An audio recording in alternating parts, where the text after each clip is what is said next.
Hello everyone, Firecrest Gaming here, and welcome back to our final video ranking the games that I played in 2016.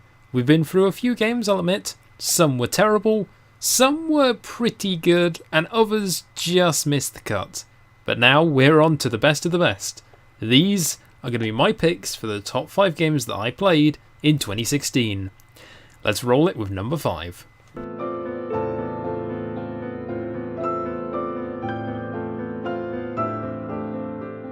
And so to kick off this video, we've got one of what is, in my opinion, the hardest of these Souls game franchises, including Bloodborne. This is the original Dark Souls, ladies and gentlemen. And my god, is it something very spectacular. The game is fantastic. This is obviously one of the earlier Souls games, other than Demon Souls.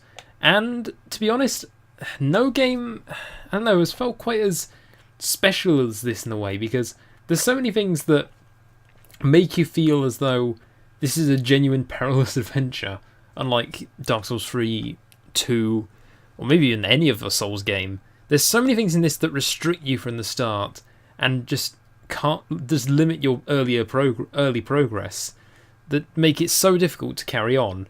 And I'd be remiss if I didn't include the bosses: Sif, Ornstein and Smough, and of course the end boss, Gwyn. Each one of them, the bosses are fantastic in this game. Although there are some worse bosses, and we're not going to talk about them because that was the worst boss in the entire series. Moving on. But this game is, as it said, probably the hardest and probably the best representation of Souls. If you believe Souls to be a representation of the hardest games to exist and some of the most difficult challenges to overcome, yeah, this is the true Dark Souls, if you will. But in terms of a game, it's definitely got its flaws. Number one, on the Xbox version, this was an Xbox One backwards compatibility thing, the frame rate runs terribly. It shudders so much. It is terrible. I can't put that into more. I can't put that as important as it is. And as much as I normally wouldn't care about that, my god, is it so notable here and just really annoying. And the other is the fact that FromSoft decided that in this game they'd punish people who locked on more, whereby if you lock onto an enemy, you're restricted to 4-way rolling. It's a bit hard to describe, but basically if you lock onto an enemy, you can only roll forwards, left, right, or backwards. You can't do a diagonal roll, so a lot of the time you'll push in a diagonal direction, wanting it to go that way, and the game will just not do your action. But regardless, I can't deny that this, despite its minor flaws, this game is fantastic, and I love it to bits. As much as I hate it for the Duke's Archives and Anor Londo balancing beam, seriously, who thought that was a good bit of a level?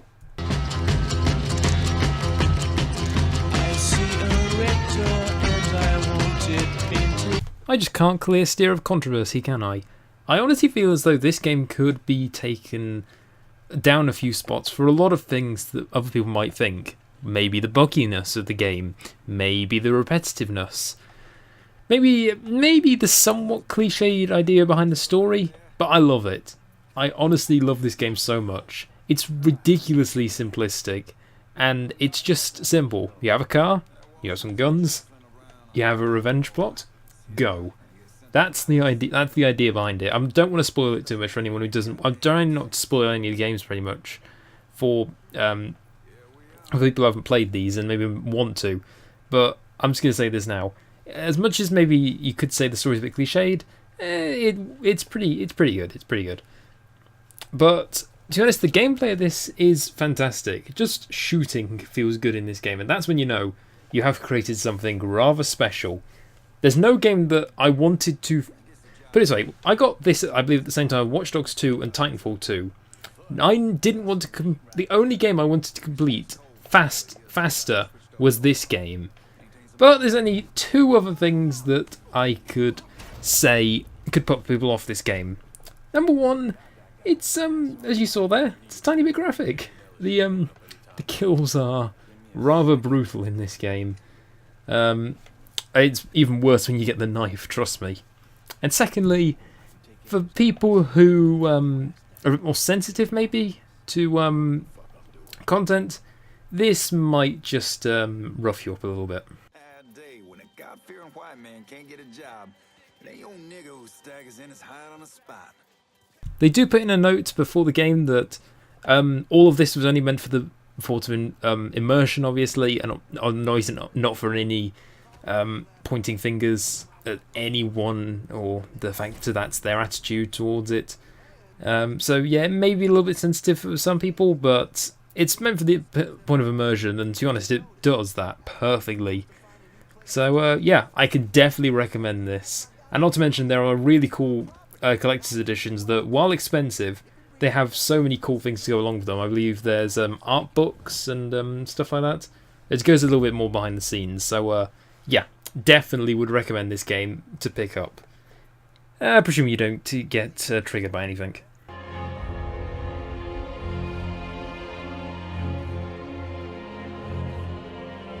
Okay, there may be some Soul fanatics that may be wondering, why did I put Dark Souls 3 above the original Dark Souls, which seemingly is the fan favourite?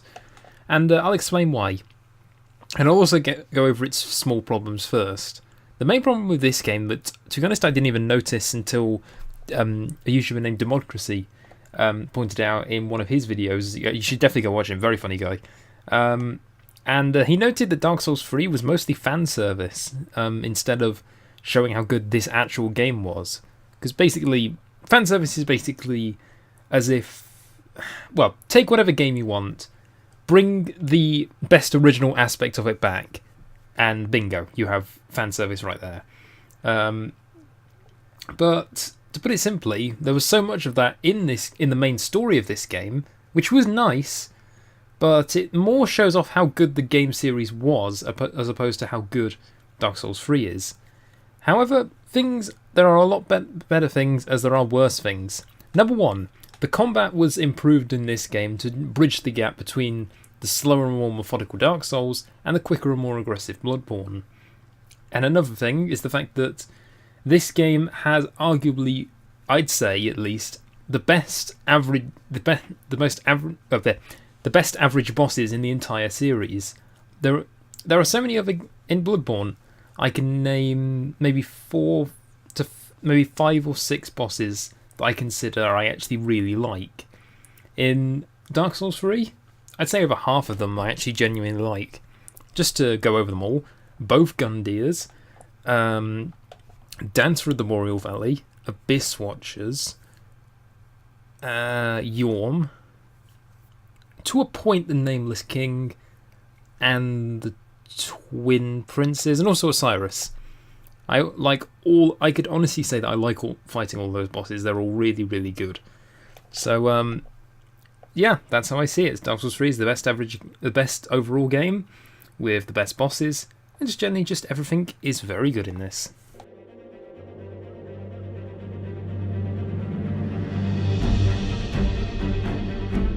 It's another good card summary for this one. And it's kind of a sad one, because, believe it when I mean this, Uncharted 4 is fantastic. It is so good. Someone could come up to me and say, Uncharted 4 is undoubtedly the best game of 2016. And actually, technically speaking, it is. This is the best game that was released in 2016. So if I was doing the best games of 2016 that I played, then yeah, this one's top of the list. No doubt about it. But since I played other games that weren't in 2016, this is games that I played in 2016, it's not quite there. But I can't deny that almost everything about this is fantastic. It is a genuine, outside of the Souls games, this is probably the biggest challenge I've had playing a video game in a while, to be honest. The platforming is ridiculously hard in some cases. It's so hard to see where you need to jump to in terms of the ledges. It is just...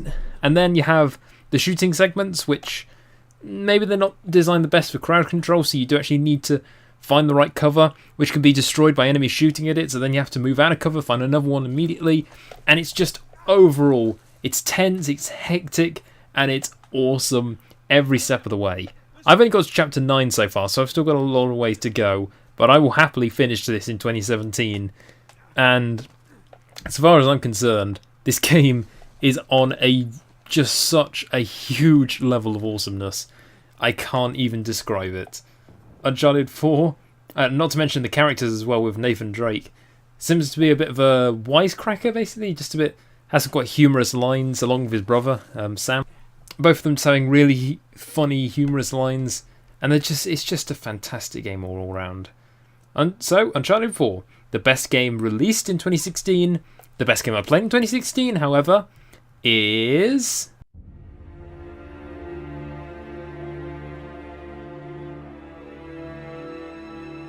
Oh, come on. If I put anything other than a Souls game at number 1, after I wax lyrical about it in the introduction of the very first video, I would have looked really, really stupid.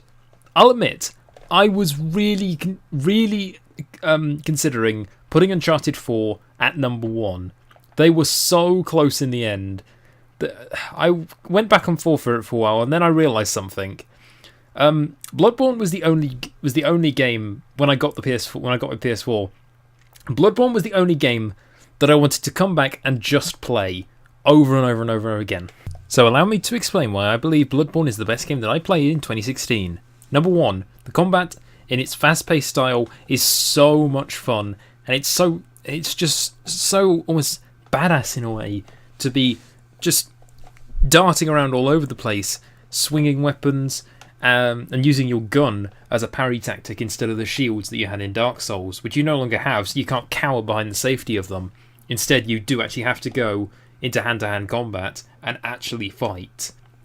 Which, everything in this game pushes you towards aggression, which is fantastic.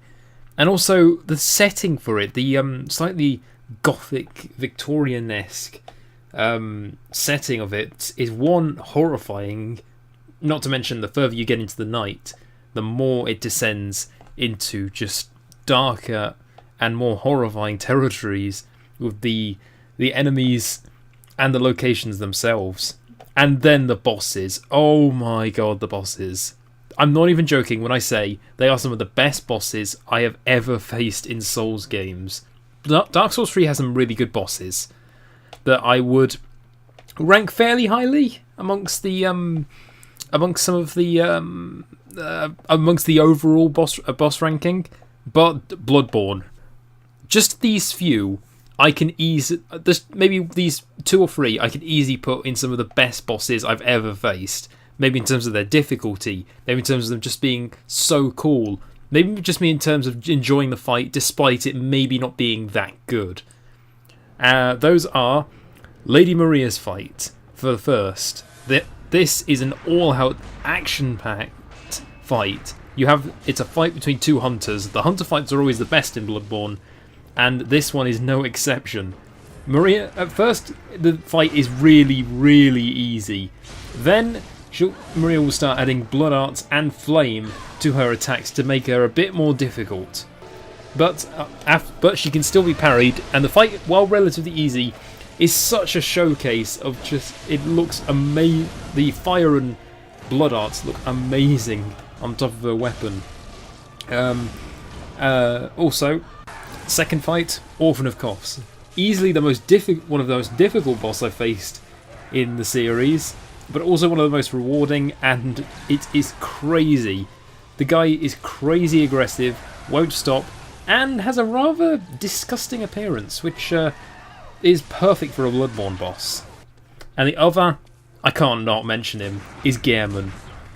That is quite possibly the most badass fight, and not to mention, he has some of my favourite voice acting just from a couple of lines, and it's amazing to listen to. Dear, oh dear, what was it? The hunt, the blood, or the horrible dream?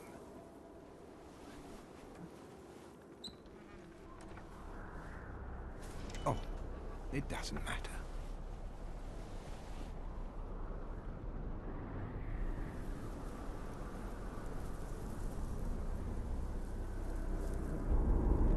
It always comes down to the hunter's helper to clean up after these sorts of messes.